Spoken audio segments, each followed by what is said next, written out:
And so just a bit about where we've gone with the discovery environment, and then an update on a project that we started last year, Syndicate, and how they mesh up with our roadmap um, for the whole project. So some of you may have heard of the discovery environment.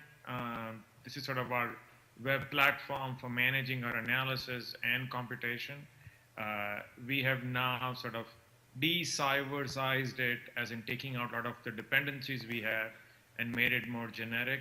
There are a few places that have already installed it and are working with it. And so we are now moving towards creating a community edition that other groups can take and extend their sort of analysis platform, where iRODS, as you see in the second point, where iRODS is giving us the data lifecycle, the discovery environment on the top is giving us the web UI to that rich content, and then we have container lifecycle. So we've been using Docker in production for about now close to 2 years. Our users don't have to know, they don't realize it, but the people who are contributing the methods are just giving Docker files, and we are managing the lifecycle of the containers. And those of you not familiar with Docker, think of it as a way of putting all your dependencies. Doesn't matter what version of the OS, what libraries, all of that is a nice package. And those of you who know Docker, you know the challenge of, if you have Docker, it runs well on your laptop, but the moment you want to do scalable things with it and run it with 1,000 files or hundreds of gigs of data, that's not easy for you or for the users. We've abstracted that away, and we give you a managed platform, all of which is completely open source. And then it allows you to launch your Docker containers, and then it gets the data from iRODS, does the computation, brings the data back, and the user doesn't have to think too much about it. Our new release, which is in about 2 weeks, will also allow arbitrary containers, so you can give a URL, and what you get is a web UI for your application without having to do much. And then it connects with iRODS, does all the work for you in terms of the data that you can analyze.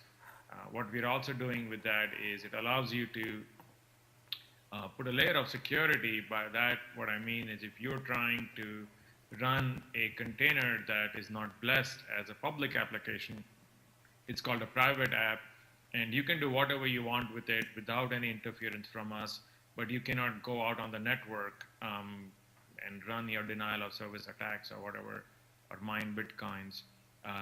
This sort of allows some layer of security, and then when you want to make your application public, we do a little bit more vetting.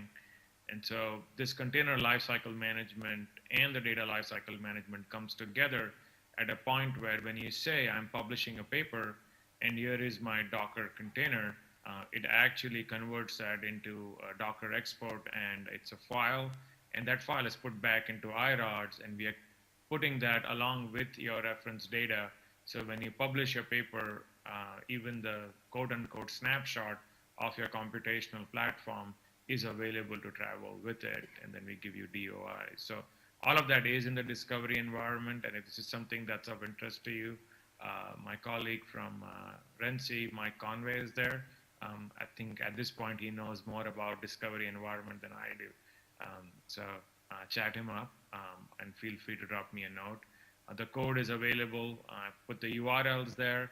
There also is a paper that is more focused for scientists who want to bring their application to the discovery environment, and it explains how to do that, literally step by step. And then lastly, by end of summer, we should have this in place, which is secure interactive jobs, because we were getting more and more requests for people wanting to run either Jupyter Notebook on the data set that's in our repository, or wanting to run our Shiny apps, where these are straight up web applications, but they have their own significant dependencies and usually don't have a good security model. By that, what I mean is, if you create an R Shiny application, and those of you not familiar with R Shiny, it's a beautiful way of taking your R applications and making a web UI. And so you can design that, but where do you host it? How do you run it? How do you connect to your data in iRODS? We already had the Docker component in place. And so what we built out is a fairly specialized web proxy that once your job is running, it then routes it through our authentication mechanisms. So if you're logged into the discovery environment, you won't see any difference. The moment your Shiny app is up, you can start working with it, and you just select the data that you want to analyze. All of that is available to you in your environment. Same with Jupyter Notebooks. And this is helpful because most people, when they're running a notebook, they want 2 processors. Sometimes they want 8 processors. Sometimes they want 16 gigs of RAM. You are able to slice and dice that and get the compute and your data to sort of play well together. We also have Kibana dashboards, and what we've done is with Elasticsearch, we are now doing content indexing of certain data types in our data store. So if you had a blessed JSON format, that's automatically indexed, and the user gets a fairly nice dashboard to start playing with it. That same dashboard is now available as a Docker container and as an app, so the user doesn't have to think too much as they're throwing in data into iRODS.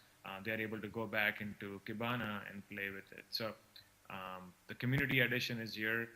If you have questions, again, talk to Mike, drop me an email. We would be delighted to sort of see more people take this. And this is sort of not just about data, it's data compute and user collaboration management. So I'll jump on to the next part of my pitch.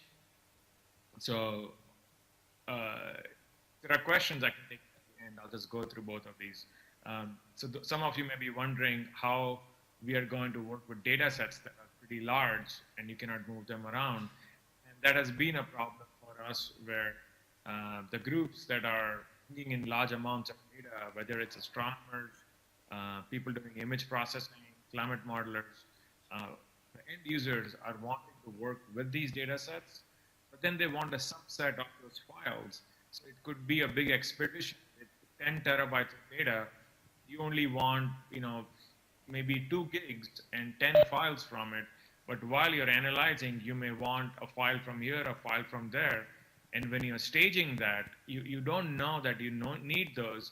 And so that always sort of becomes a point of challenge. And the computational resources are highly distributed. So you do some work on your laptop, some on the cloud, some on HPC. And so the staging of data was becoming harder and harder for our users.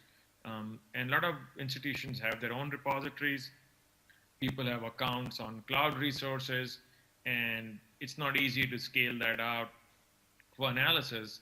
And lastly, it was a concern for a lot of our users where they've developed something where there's already a file path to the analysis, and they just want to bring new things in without modifying all of that. And I know that's not best software practices or software engineering at its finest, but the reality is a lot of scientists work that way, and we slowly try to improve that process, but end of the day, we had to figure out how to align and support some of that. So here's sort of the real data management challenge. You can see you have set of distributed collaborators, you have institutional resources, you have Dropbox, you have S3, and then you have sort of the commodities cloud storage. And then there's a lot of pre-stretch and then write back. And sometimes you read from iRODS, you write back to Google or write back to Box, or you have data in Box and you want to write that back to iRODS.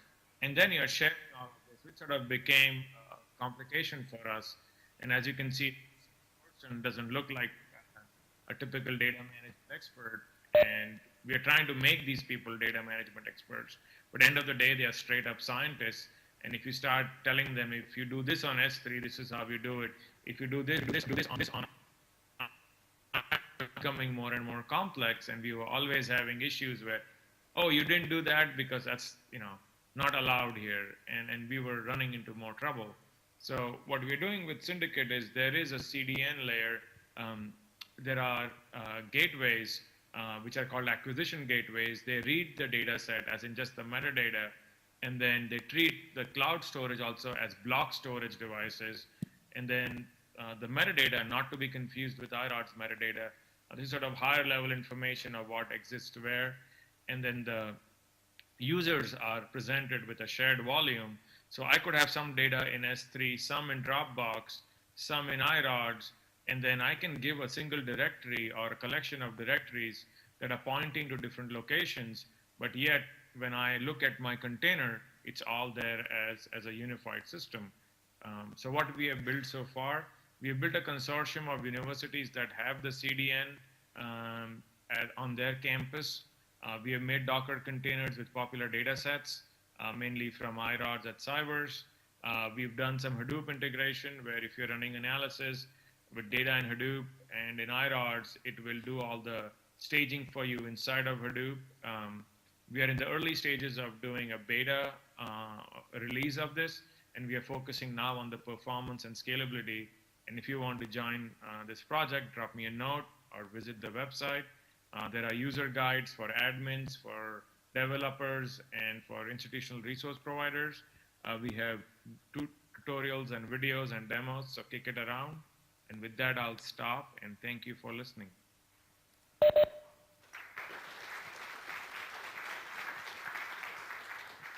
So maybe one question. We've got a couple more quick talks at the end. Anybody have anything they want to say to Nirav? Well, Nirav, thank you for flying in from 9 time zones away. What time is that? Thank you for the opportunity. All right. Well, thank you so much. We've got, I think Mike's going to talk a little bit here for a few minutes, very few minutes at this point.